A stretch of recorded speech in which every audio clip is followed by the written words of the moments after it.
지난해 12월에 한국과 미국 양국이 강원 원주 그리고 인천 부평 경기 동두천에 있는 미군 기지 4곳을 한국에 즉시 반환하고 서울 용산에 있는 미군 기지를 한국에 돌려주기 위한 절차를 시작하기로 결정을 했습니다.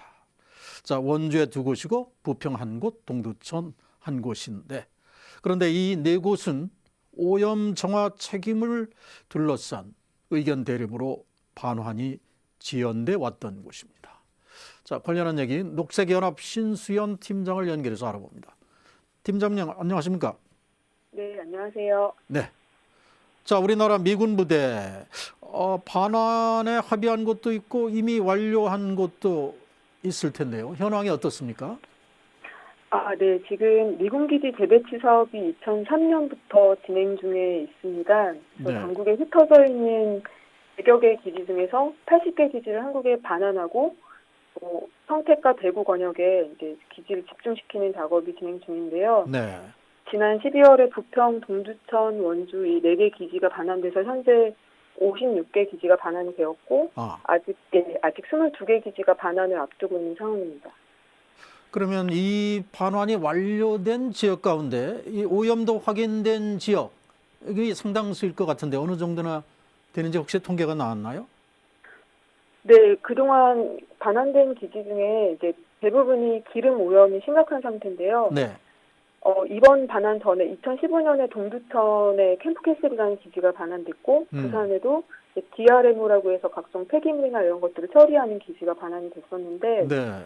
동두천 같은 경우는 이제 유류 기름 오염이 기준치의 137배 이상, 중금속도 수십 배 이상이 검출됐었고, 부산 같은 경우도 다이옥신이나 각종 유류 중금속 복합 오염이 나타났었어요.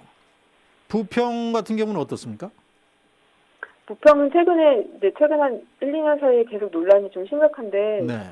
다이옥신이 인류가 만든 가장 맨독성 물질이다 이렇게 이야기를 하고 있잖아요. 이 다이옥신, 부평 같은 경우는 최고 농도가 1340회 피코그램이 이제 검출이 됐었는데, 이게 당시에 한국 국내에서는 기준이 없었고, 미국이나 독일 같은 선진국 기준을 적용하면 이제 10배 이상의 수치였고요. 이게 정화 방법이나 이런 기술도 없어가지고 어떻게 정화할지 이 계획 세우고 이러는 것도 지금 계속 난항을 겪고 있고, 베타 테스트로 지금 이제 정화 작업이 시작되었다고 알려져 있습니다. 네, 지금 다이옥신 같은 경우는 기준조차 없어서 그동안에 이제 정화를 했던 사례조차도 없는 거죠?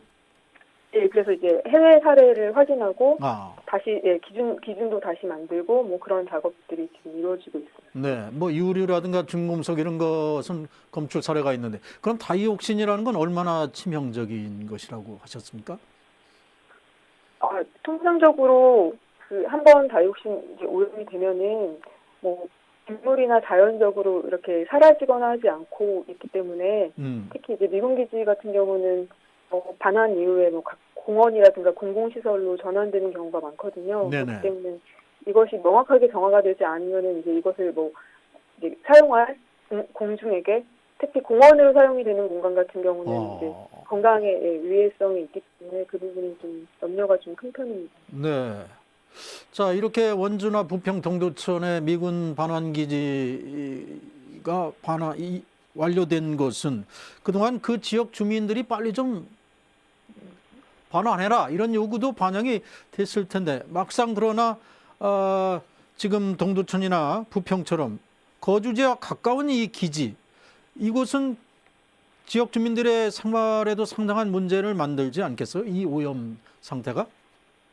네, 현재 기지가 그 아파트 같은 주거 공간 안에 있다거나 둘러싸고 있다거나 아니면 이제 접해 있는 경우가 많아서요. 네. 기본적으로는 일단 관련 정보가 이 담벼락에 막혀 있는 것처럼 다 차단되어 있는 것이 가장 큰 문제고요. 네. 이렇게 바깥으로 오염이 새어 나오거나 할 경우에만 저희가 알 수 있으니까요. 그래서 특히 이제 미군 기지에서는 주로 사용하는 에너지원이 기름이거든요. 네. 각종 난방, 취사 이런 게 도시가스 이런 게 아니고 오래됐기 때문에 다 지하 송유관이나 저장 탱크를 사용해서 이제 기름을 사용하고 있고 기지랑 농지가 맞닿아 있는 경우에는 토양 오염의 피해가 있을 거고 지하수를 음용하는 지역이 드물긴 하지만 과거에는 또 운용했던 지역이 많기 때문에 네. 오랜 기간 과거에 지하수 운용했던 지역 같은 경우는 미군 기지 그 주변에 살고 있던 분들이 암 발병 문제를 좀 대비한 공간도 있고 그런 상황이에요. 네. 자, 앞서 우리가 얘기한 이 네 곳, 이곳이 오염 정화 책임이 미국에 있느냐 한국에 있느냐 이 문제로 상당히 반환이 지연돼 오다가 지난해 말에 12월에 이렇게 전격적으로 반환에 합의했다. 이것이 조건부다. 이런 해석입니다. 이 조건이라는 게 뭡니까? 어떤 조건으로 오염 정화 책임 문제가 해결이 안 됐는데 반환에 합의한 겁니까? 그 정부에서 발표한 조건은 선 반환을 받고 다시 후에 협상을 하겠다 이런 조건인데요. 이제 오염 정화 책임을 열어놓고 다시 묻겠다 이것과 현재 사용 중인 기지의 환경 관리의 강화를 요구하겠다. 소파 관련 문서 개정을 개정 가능성이 있다 이런 이제 세 가지 정도의 협의를 지속하겠다는 조건으로 이제 반환에 합의했다 이렇게 발표를 했습니다. 우선 반환을 받고 오염 정화 책임을 어디에 두는가는 차후에 협상을 하겠다 이 얘기군요. 네. 근데 사실상 이게 반환이 이미 행정적으로 이제 완료된 후에 다시 묻겠다는 건 저는 이제 어불성설이라고 생각하고 왜냐면 어불성설이라면 미국이 절대 책임을 지지 않을 것이다. 이렇게 보시는군요. 그동안 협상이 10년 이상 지연된 게 이 오염 정화 책임이 이 문제의 핵심이었는데 이미 반환이 끝났는데 다시 그걸 물어보겠다는 거는 저는 좀 솔직하지 않은 그 태도라고 생각해요. 그런데 이렇게 상당히 우리에게 불리한 조건 하에서 반환에 합의한 그 이유는 뭡니까? 우리나라 입장에서. 일단은 이게 이제 10년 이상 협상이 지연돼 오면서 네. 어쨌든 여러 가지 이유로 이 문제를 그냥 빨리 선 반환하는 형식으로 이제 풀기로 한 것 같다는 생각이 들고 저는 좀 이게 근본적으로 반복해서 오염 문제가 계속 제기되고 있는데 정부가 좀 더 의지를 갖고 좀 돌파를 했어야 되는데 일종의 면죄부를 주는 쪽으로 선회한 게 아닌가 그렇게 생각하고 있습니다. 자, 이렇게 오염 정화 책임 문제를 둘러싸고 이견이 생긴 게 이 소파 규정에 이와 관련한 명확한 규정이 없어서다 이런 얘기들이 지적이 나옵니다. 자, 그러면은 이 문서 개정과 관련해서 가능성이라든가 어떤 내용으로 협의가 이루어져야 된다고 봅니까?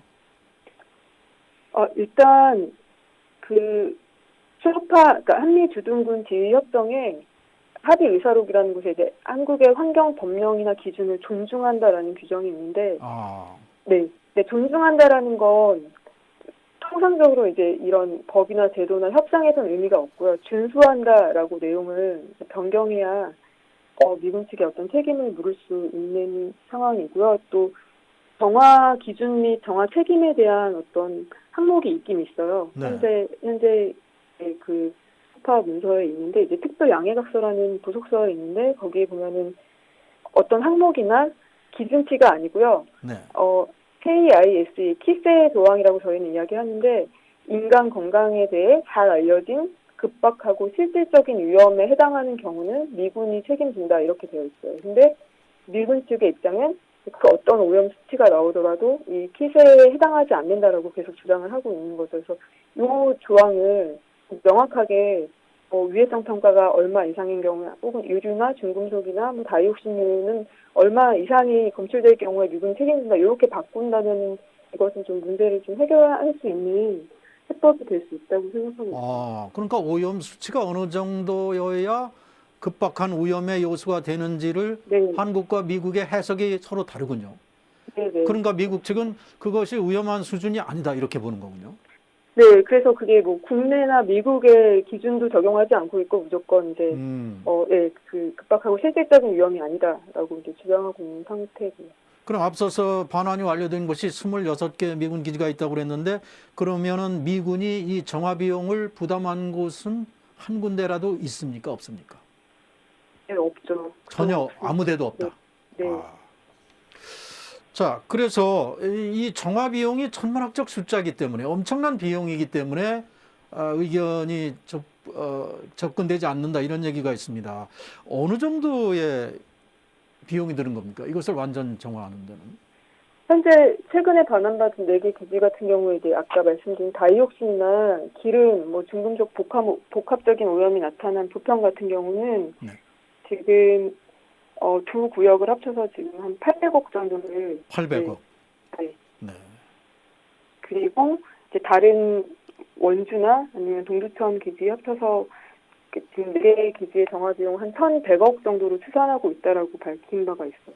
그러면 지금 가장 큰 기지가 바로 서울 용산 유엔사 부지인데 가장 넓고 자 이것을 공원으로 조성하기로 돼 있고 여기에 정화는 가장 철저하게 이루어져야 되는 것이고 이 비용은 다른 곳에 비해서 또 엄청나겠네요.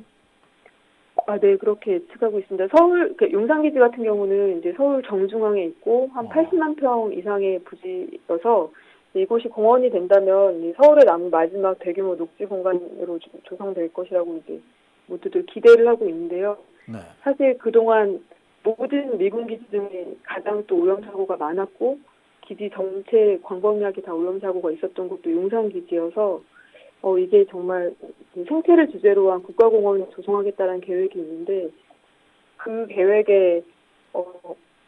계획대로 되려면 엄청난 비용과 시간이 걸릴 것이다라고 생각하고 있고 네. 이 4개의 반환 협상 같은 전례를 따르면 안 되겠다라는 생각을 하고 있어요. 자, 국회 상임위원회에서는 이 용산기지를 포함한 이 정화 비용이 1조 원에 가까울 것이다. 이런 분석까지 나왔는데 어떤가요? 이 문제가 한미 간의 방위비 협상에서 분담금 속에 반영될 수도 있다. 이런 얘기가 들렸습니다. 이건 가능한 얘기입니까? 저는 이게 미국 측에서 근거도 없이 뭐 5배, 6배 이상을 요구하고 있는 상황에서 네. 한국은 그동안의 미군 기지의 어떤 오염 문제라든가 이런 것들이 이미 소요된 예산도 있고 그로 인해서 뭐 협상이 지연되면서 주변의 피해도 있고 이런 것들이 다 산정이 되어 있을 텐데 이런 것들을 강력하게 좀 근거로 제시해서 어떤 환경 문제의 책임을 좀 물을 수 있어야 된다고 생각하고 있고 그게 네. 가능하다라고 생각합니다. 네. 자, 한국 방위를 위해서 주둔했던 미군 기지 이제 거의가 이제 철수하는 단계로 가는 것인데 이러다가는 정말 오염된 기록을 남길 가능성이 많아 보입니다. 그런데 네. 이 정화 작업을 한다면 깨끗해지기는 하는 겁니까? 원천적으로? 그 조사 결과를 토대로 정화 작업을 하고 통상은 이제 국내 기준치 이상으로 오염물질 나오지 않을 때까지 작업이 계속 진행이 되긴 하는데요. 네네. 보통 미군 기지가 70년 가까이 혹은 그 이상 사용이 됐고 뭐 유류 중금속 복합 오염이기 때문에 희석한 곳이 많아서 네. 정화가 완료된 다음에도 다시 오염이 발견돼서 다시 재정화 작업을 하는 경우도 있고 그렇긴 합니다. 네. 시간과 예산이 정말 많이 투여가 되는 거죠. 네. 네, 그러면 녹색연합의 팀장님께서 보시기에 어느 것이 가장 바람직한 해법이라고 보시는지요? 일단 정부의 정말 강력한 의지도 필요하고 시민들의 관심도 필요한 주제라고 생각하고요. 그리고 제가 그 경기도 같은 경우는 북부 지역에는 반환 예정이거나 반환된 기지가 집중돼 있고 그렇습니다. 경기 남부 지역에는 이제 평택에 새롭게 조성된 기지도 있고 앞으로 사용할 기지가 또 다 몰려 있어서요. 전체 수치로 보면은 한국에 있는 미군 기지의 한 87%가 경기도에 집중되어 있더라고요. 네. 주민들의 건강과 안전을 책임지는 지자체 권한이 있기 때문에 이런 것들을 좀 미군 기지 환경 관리나 정책에 대해서 경기도에서도 감시나 정보 공개 요구를 하고 이걸 좀 제도화하도록 좀 적극적으로 요구를 하는 것이 좀 필요하다고 생각합니다. 네. 미군 기지 반환 완료라고 하지만 지금 말씀을 들어보면 결코 완료가 된 단계는 아닌 것 같습니다. 오늘 말씀 여기까지 듣겠습니다. 고맙습니다. 네, 감사합니다. 녹색연합 신수연 팀장이었습니다.